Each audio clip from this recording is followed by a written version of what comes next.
After 25 years on this bench, I thought nothing could shake me anymore.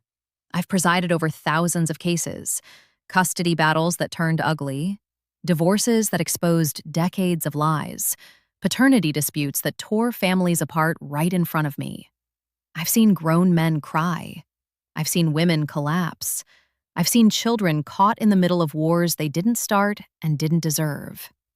But on a Thursday morning last September, a man walked into my courtroom carrying 20 years of love in his heart and a manila envelope in his hand. And what happened over the next 45 minutes broke something in me that I haven't been able to put back together. Before I tell you this story, let me tell you who I am, because I think it matters. I think you need to understand the person sitting behind this bench to understand why this case hit me the way it did. My name is Judge Denise Williams. I've been a family court judge in Atlanta, Georgia since 1999, 25 years. Before that, I was a family law attorney for 12 years. So I've spent nearly 40 years of my life in the middle of other people's most painful moments. I grew up in College Park, just south of Atlanta.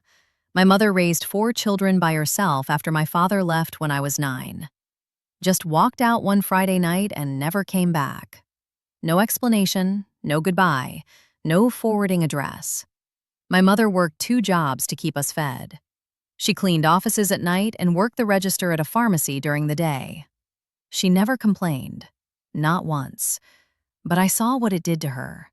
I saw the way she'd sit at the kitchen table after she thought we were all asleep, staring at nothing, carrying a weight that no one person should have to carry alone. That's why I became a judge. Not for the power, not for the title, because I grew up watching what happens when the system fails families, when fathers disappear, when mothers are left holding everything together with nothing but pride and prayer. I wanted to be the person in the room who could make it a little more fair, a little more just, a little more human. My clerk, Denise, has been with me for 18 years. She knows me better than most people. She knows I take my coffee with 2 sugars and a little cream. She knows I need 10 minutes of quiet before I put on the robe, and she knows, by the way I flip through the case files, when something heavy is coming. That Thursday morning, she came into my chambers with the docket and set it on my desk. I was halfway through my coffee, going over the schedule. She stood there a moment longer than usual. I looked up and said, "What is it?" She said, "Judge, the Thomas case. You're going to want to read it before you go out there." I opened the file and read the summary. Marcus Thomas, age 42, filing for a paternity determination for 3 children. Married to the respondent, Keisha Thomas, for 21 years. 3 children. Jalen, 20. Aisha, 17. Little Marcus, 14. He was requesting DNA testing for all 3. I read those names and those ages, and I felt my stomach drop. 20 years. This man had been a father for 20 years, and he was standing in my courtroom asking me to tell him whether his children were really his. I closed the file and sat there for a moment. Denise was still standing in the doorway. I looked at her and said, "How does someone get here? 20 years?" She shook her head. "I don't know, Judge, but he's out there, and he looks like a man who hasn't slept in weeks." At 9:15, I walked into the courtroom. It's not a big room. Wooden benches for the gallery, 2 tables up front for the parties. My bench raised just enough to see everyone. The American flag to my right, the state of Georgia flag to my left. I've walked into this room over 5,000 times, but that morning felt different. Heavier. I looked out at the gallery. Maybe 15 people waiting for various cases. My eyes found him immediately. Marcus Thomas was sitting at the petitioner's table on the left. He was a big man. Tall, broad shoulders, the kind of build that told you he worked with his hands. He was wearing a navy blue suit that looked like you'd bought it for this occasion. It didn't quite fit right in the shoulders, like he wasn't used to wearing suits.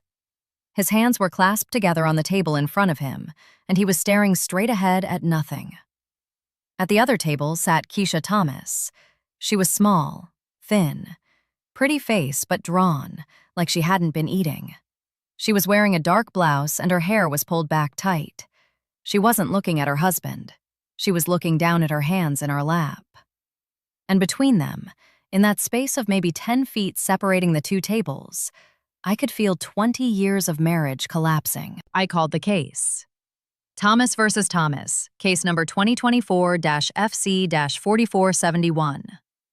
Both of them stood. Marcus stood up straight, like a soldier reporting for duty. Keisha stood slowly, like standing took everything she had. I looked at Marcus first. I said, "Mr. Thomas, you've petitioned this court for a paternity determination regarding your 3 children. Is that correct?" He said, "Yes, Your Honor." His voice was steady, but I could hear the tremor underneath, like a man trying to hold a heavy door shut while everything behind it is trying to break through. I said, "Tell me why you're here today. Tell me what happened." He took a breath, a long one, and then he started talking. And what he told me, I will carry for the rest of my life. He said, "Your Honor, I met Keisha in 2001. I was 19, she was 18.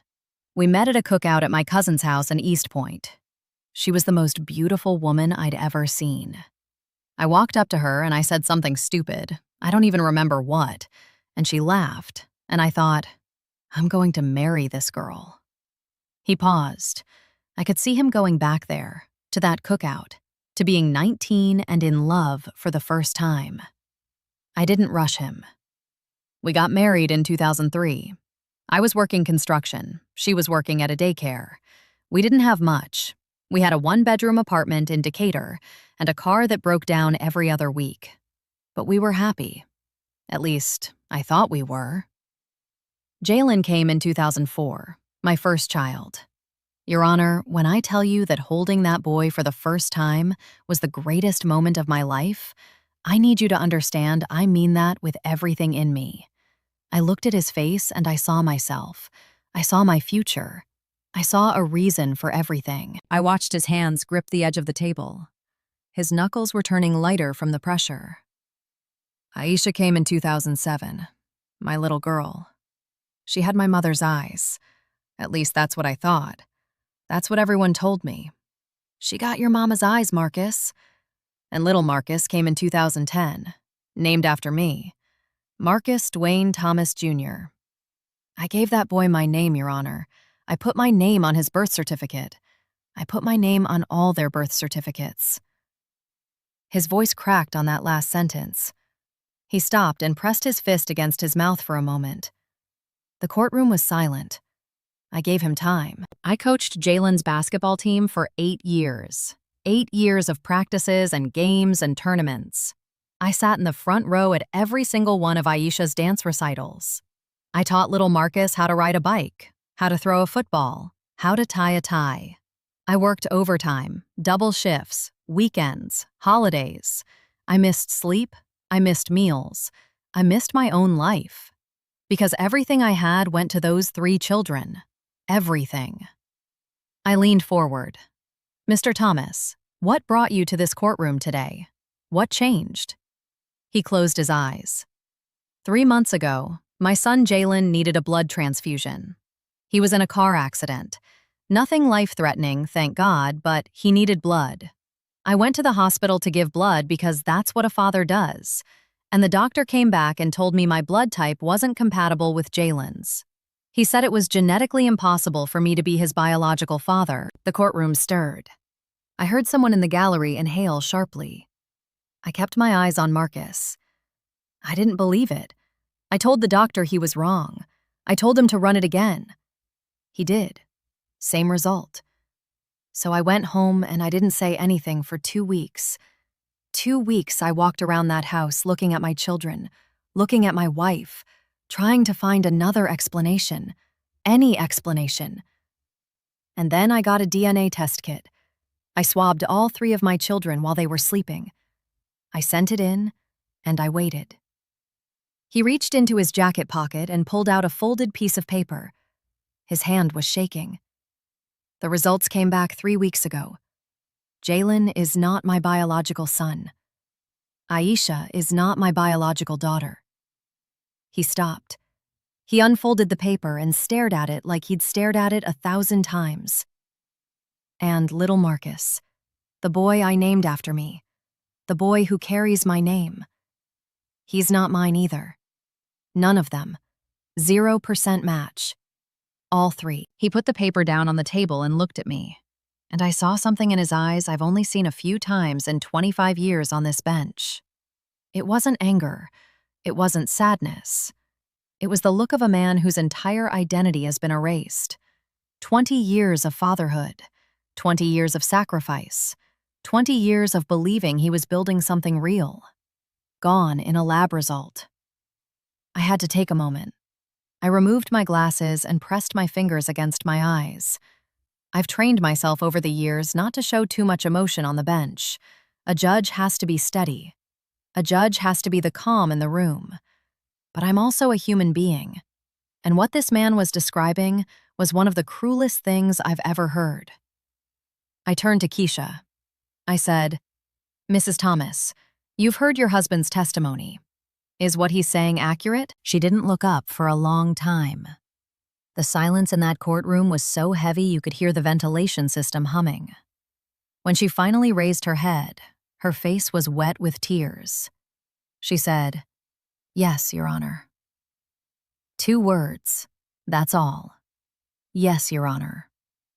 20 years of deception confirmed in 2 words. I said, "Mrs. Thomas, I need you to explain. This court needs to understand how this happened. 3 children over a span of 6 years. You need to tell me the truth." She wiped her face with the back of her hand. She said, "I had a relationship with someone else.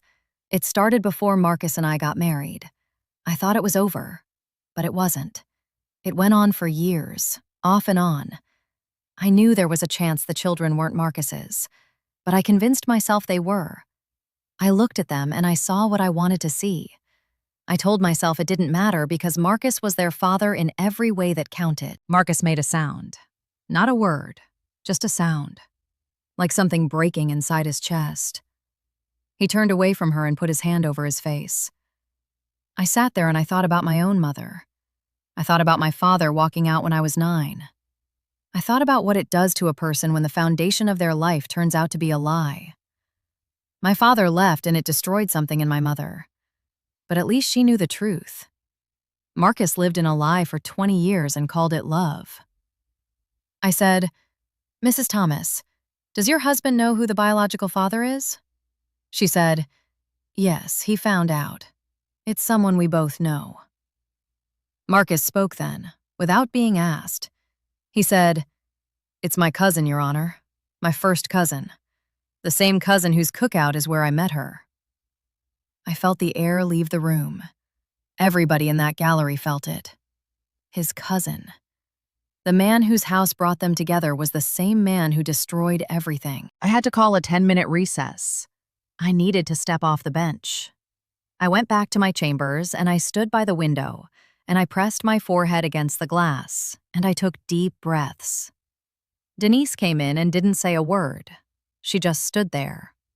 After a few minutes, I said, 18 years I've known you, Denise. Have you ever seen anything like this?" She said, "No, Judge, I haven't." I went back out.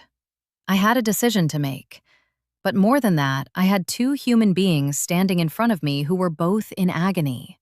Different kinds of agony, but agony all the same. I looked at Marcus and I said, "Mr. Thomas, I want to say something to you and I need you to hear me. What has been done to you is a profound betrayal. There is no other word for it. You gave 20 years of your life to 3 children believing they were yours. You gave them your time, your energy, your money, your love, your name. That love was real. I need you to understand that. The DNA doesn't change what you built. It doesn't erase the basketball practices or the dance recitals or the bike rides. Those moments happened. That love was real. Your fatherhood was real even if the biology wasn't." He was crying now, not making a sound, just tears streaming down his face, dripping off his jaw onto that navy blue suit. I said, "I also need you to understand something else. Those 3 children, Jalen, Aisha, and little Marcus, they didn't do this. They didn't choose this. They didn't lie to you. To them, you are their father. You are the man who showed up every single day. And whatever you decide to do going forward, I'm asking you, as a judge and as a woman who grew up without her father, do not punish them for their mother's choices. He looked up at me and he said something that shattered what was left of my composure. He said, "Your Honor, I could never leave my kids. I don't care what that paper says. I raised them. I love them. They're mine. That's not what I'm here for." I said, "Then what are you here for, Mr. Thomas?" He said, "I'm here because I needed someone to say out loud what happened to me. I needed it on the record. I needed the truth to exist somewhere outside of my own head.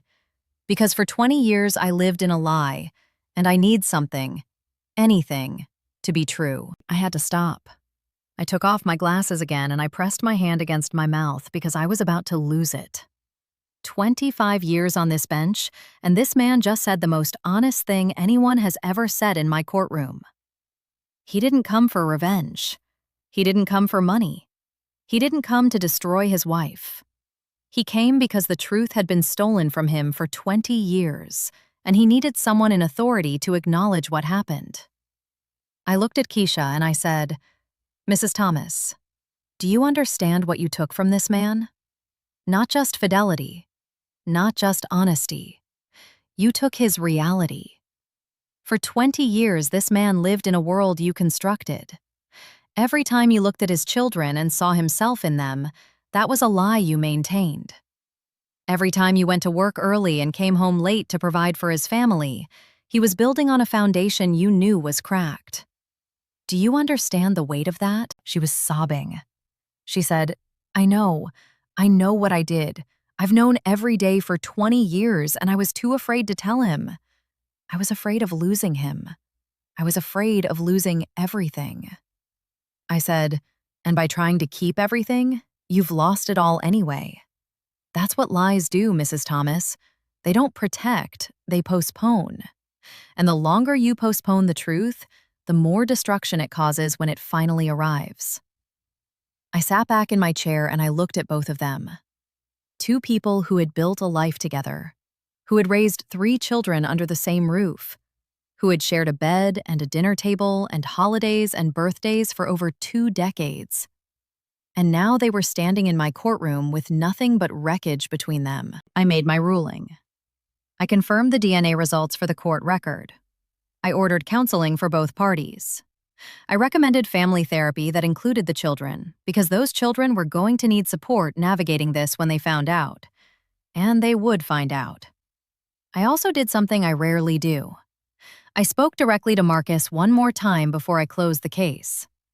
I said, "Mr. Thomas, you came here today asking for the truth to be acknowledged. I'm acknowledging it. This court recognizes that you were deceived for 20 years. This court recognizes that you raised 3 children with love, sacrifice, and devotion, believing they were your biological children. And this court recognizes that despite learning the truth, your first instinct was not anger or abandonment. Your first instinct was love. You said they're still your kids. That tells me everything I need to know about the kind of man you are." I said, "You didn't just raise those children. You chose them. And now, knowing the truth, you're choosing them again. That's not biology, Mr. Thomas. That's character. And it's the most powerful thing I've witnessed in 25 years on this bench." I brought the gavel down. Case closed. But I sat there for a long moment after they left. The gallery cleared out. Denise started preparing the next case files. And I just sat there behind my bench, thinking about Marcus Thomas and the 20 years he gave to a life that wasn't what he thought it was. I thought about my mother, how she gave everything to 4 children after my father walked away, how she never stopped showing up, how love, real love, isn't about blood or DNA or birth certificates. It's about who stays. It's about who shows up at 6 a.m. for basketball practice, who sits in the front row at the dance recital, who teaches a boy how to tie a tie and gives him his name. Marcus Thomas is more of a father than my father ever was, and no DNA test can take that away from him. I went home that evening, and Joyce, my husband of 30 years, was in the kitchen making dinner. He looked at me and said, "Rough day?"